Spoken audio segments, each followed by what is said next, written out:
मित्रों नमस्कार। कैसा होगा कलयुग के बाद का युग। मित्रों जैसा कि आप सभी को पता ही है, युगों के चक्र में सभी युग का काल है। वर्तमान में फैली महामारी से आपको भी कलयुग की दस्तक मिल चुकी होगी। लाखों की तादाद में जहां लोगों ने अपनी आंखों के सामने अपने करीबी को खोया है, निश्चित ही उन सभी के मन में ये ख्याल आया होगा कि आखिर इस काल का अंत कब होगा और इसके बाद कौन सा युग आएगा। क्या उसमें भी हमें ऐसे ही विकराल रूप का सामना करना पड़ेगा या स्थितियां कुछ सुधरेंगी। तो आइए जानते हैं ऐसे ही कुछ और प्रश्नों के उत्तर को आज की इस वीडियो में। नमस्कार मित्रों, स्वागत है आपका हमारे YouTube चैनल एसएस महावचन पर। एक बार फिर हार्दिक अभिनंदन करता हूं। अगर आप चैनल में नया है तो चैनल को सब्सक्राइब जरूर कर लें और घंटे को दबाकर ऑल पर सिलेक्ट कर लें ताकि नई नई अपडेट आप तक पहुंचती रहे। देरी न करते हुए वीडियो को करते हैं शुरू। मित्रों, गीता में कहे युगों के वर्तमान का यह 22वां चक्र चल रहा है और जिस प्रकार एक आत्मा शरीर को त्याग कर दूसरा शरीर धारण करना, दिन के बाद रात का होना, समय के साथ ऋतु का परिवर्तन होना तय है, ठीक उसी प्रकार एक निर्धारित काल खंड के बाद इस सृष्टि में युग का परिवर्तन होना भी एक अटल सत्य है।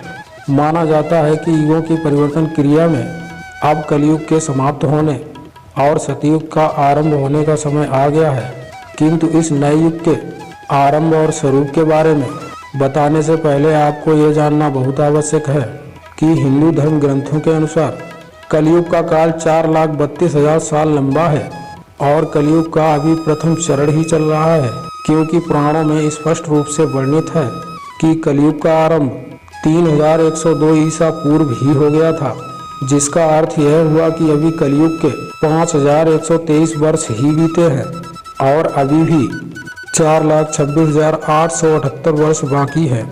तो मित्रों, आपको भी इससे ये स्पष्ट हो गया होगा कि कलयुग अपने चरम पर नहीं पहुंचा बल्कि आरंभ की ओर बढ़ा है। किंतु यदि आप यह जानने के इच्छुक हैं कि कलयुग का अंत कैसा होगा, तो आपको इसका उत्तर सनातन धर्म के कई ग्रंथों में मिल जाएगा, जिनमें से एक ब्रह्म पुराण के अनुसार कलयुग के अंत में मनुष्य की आयु महज 12 वर्ष रह जाएगी और इस दौरान लोगों में द्वेष और दुर्भावना बढ़ेगी और कलयुग की उम्र जैसे जैसे बढ़ती जाएगी वैसे वैसे नदियां सूखती जाएंगी। बेईमानी और अन्याय से धन कमाने वाले लोगों में बढ़ोतरी होने लगेगी। इतना ही नहीं, धन के लोभ में मनुष्य किसी की भी हत्या करने में भी संकोच नहीं करेगा। मनुष्य पूजा पाठ, व्रत, उपवास और सभी धार्मिक काम करना बंद कर देगा। गाय दूध देना बंद कर देगी। मानवता नष्ट हो जाएगी। लड़कियां बिल्कुल भी सुरक्षित महसूस नहीं करेगी। यहाँ तक कि उनका अपने ही घर में शोषण होगा। उनके अपने ही उनके साथ भय विचार करेंगे। बाप बेटी, भाई बहन सभी रिश्ते अपनी मर्यादा को पीछे छोड़ देंगे। एक भाई दूसरे भाई का ही शत्रु बन जाएगा। शादी जैसा पवित्र रिश्ता एकमात्र व्यापार बनकर रह जाएगा। सभी की शादीशुदा जिंदगी में कोई न कोई बाधा जरूर आएगी। पति पत्नी एक दूसरे को धोखा देना आरंभ कर देंगे। यही नहीं, कलयुग में समाज हिंसक हो जाएगा। जो लोग बलवान होंगे चारों तरफ उनका ही बोलबाला होगा और जब प्रकोप अपनी चरम सीमा पर होगा तब भगवान विष्णु कल्कि अवतार लेंगे और पृथ्वी से समस्त अधर्मियों का नाश करेंगे। कल्कि अवतार से जुड़ा एक संदर्भ महाभारत के एक अध्याय में भी मिलता है, जिसमें भगवान श्री कृष्ण ने कलयुग के अंत में और अपने कल्कि अवतार के बारे में बताया है, जिसमें श्री कृष्ण कहते हैं, कलयुग के अंत के समय बड़े बड़े युद्ध होंगे, भारी वर्षा, प्रचंड आंधी और जोरों की गर्मी पड़ेगी। लोग खेती काट लेंगे, कपड़े चुरा लेंगे, पानी पीने का सामान और पेटियां भी चुरा ले जाएंगे। चोर अपने ही जैसे चोरों की संपत्ति चुराने लगेंगे। हत्यारों की भी हत्या होने लगेगी। चोरों से चोरों का नाश हो जाने के कारण जनता का कल्याण होगा। युगांत काल में मनुष्यों की आयु अधिक से अधिक 12 वर्ष की होगी। लोग दुर्बल, क्रोध लोभ तथा बुढ़ापे और शौक से ग्रस्त होंगे। उस समय रोगों के कारण इंद्रियां क्षीण हो जाएंगी और जब कलयुग में पाप अपने चरम पर पहुंच जाएगा और पृथ्वी लोक से धर्म पूरी तरह से समाप्त होने लगेगा, तब मैं कल की रूप में अवतरित होकर इस धारा को पापों से मुक्त करूंगा और उसके बाद जो नया युग आएगा वह सतयुग कहलाएगा, अर्थात सृष्टि युग परिवर्तन का 22वां चक्र पूरा करके 23वें चक्र में प्रवेश करेगी।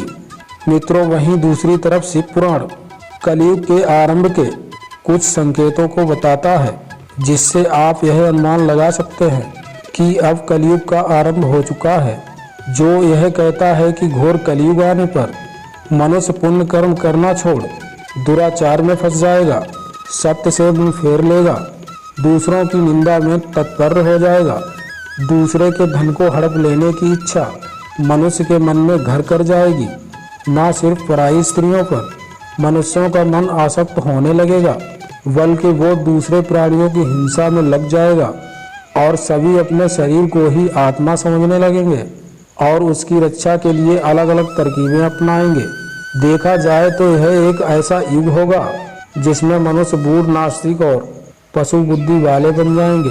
संतान माता पिता से द्वेष रखेगी, ब्राह्मण वेद बेचकर जीविका चलाएंगे, धन का उपार्जन करने के लिए ही विद्या का अभ्यास करेंगे और अधिकतम समय मद में मोहित रहेंगे, अपनी जाति के कर्म छोड़कर दूसरों को ठगेंगे और तीनों काल की संदेह उपासना से दूर रहेंगे। क्षत्रिय के संदर्भ में तो यह तक कहा गया है कि वह स्वयं धर्म का त्याग कर देंगे और उनमें शौर्य का अभाव होने लगेगा। वे कुत्सित चोरी चकारी कर अपना पालन पोषण आरंभ कर देंगे। वो अपना कर्म धर्म छोड़कर उज्जवल वेशभूषा से विभूषित होकर व्यर्थ ही घूमेंगे और स्वयं को कुलीन उच्च जाति का जानकर चारों वर्गों में ब्राह्मण, वैश्य, शूद्र, दलित के साथ वैवाहिक संबंध स्थापित कर सभी वर्गों को अपने संपर्क से भ्रष्ट करेंगे। इतना ही नहीं, कलयुग की स्त्रियां प्राय सदाचार से भ्रष्ट और पति का अपमान करने वाली होंगी। वह सास ससुर से घृणा करेंगी, किसी का भी भय नहीं करेंगी, मलिन भोजन करेंगी और अपने पति की सेवा से सदा ही विमुख रहेंगी। मित्रों, ध्यान दें तो शिव पुराण में वर्णित ये सारी बातें आज की स्थिति को देखकर सच लगती हैं, जबकि कलयुग ने तो अभी मात्र 5000 साल ही पूरे किए हैं और इसे समाप्त होने में अभी भी लाखों वर्ष बाकी हैं। तो जरा सोचिए, कलयुग जब अपने चरम पर होगा तो उस समय क्या होगा, कैसा होगा सतयुग। मित्रों, अब बात है आज के वीडियो की मुख्य विषय अर्थात सतयुग के वास्तविक स्वरूप की। तो मित्रों, आपको बता दें, पुराणों में वर्णित है कि सतयुग की अवधि 17,28,000 वर्ष होगी और इस युग में मनुष्यों की आयु 4000 से 10,000 वर्ष होगी। पृथ्वी लोक पर एक बार फिर धर्म का बोलबाला होगा। मनुष्य भौतिक सुख की जगह मानसिक सुखों पर बल देगा। मनुष्यों में एक दूसरे के लिए नफरत की कोई जगह नहीं होगी। चारों ओर प्यार ही प्यार होगा। मानवता की पुनः स्थापना होगी। मनुष्यों को परम ज्ञान की प्राप्ति होगी। लोग पूजन कर्म कांड में विश्वास करेंगे। साथ ही सतयुग में मनुष्य अपने तपोबल से भगवान से बात कर सकेगा। इस युग में लोगों को अपने शरीर पर संपूर्ण नियंत्रण होगा और मात्र आत्मा के परमात्मा से मिलन से सभी सुखी होंगे। अर्थात सतयुग को इस सृष्टि का स्वर्ग युग कहा जाएगा। लेकिन मित्रों, सतयुग आने में अभी काफी लंबा समय है, किंतु हम अपने कर्मों से कलयुग के स्वरूप को भी सतयुग बना सकते हैं, क्योंकि धर्म ग्रंथ भी कहते हैं कि कलयुग में भी जो लोग धर्म कर्म पर विश्वास करेंगे उन्हें सतयुग की तरह ही सुख की प्राप्ति होगी। यदि आप भी इस घोर कलयुग में सतयुग का सुख पाना चाहते हैं तो अपने कर्मों पर ध्यान दीजिए और उस हर एक कर्म को सुधारिए जो आपको पाप का भागीदार बना सकता है। तो मित्रों, उम्मीद करते हैं आपको हमारी आज की ये वीडियो पसंद आई होगी। यदि हाँ तो चैनल को सब्सक्राइब जरूर कर लें और घंटे को दबाकर ऑल पर सिलेक्ट कर लें ताकि नई अपडेट आप तक पहुंचती रहे। जय श्री सीताराम।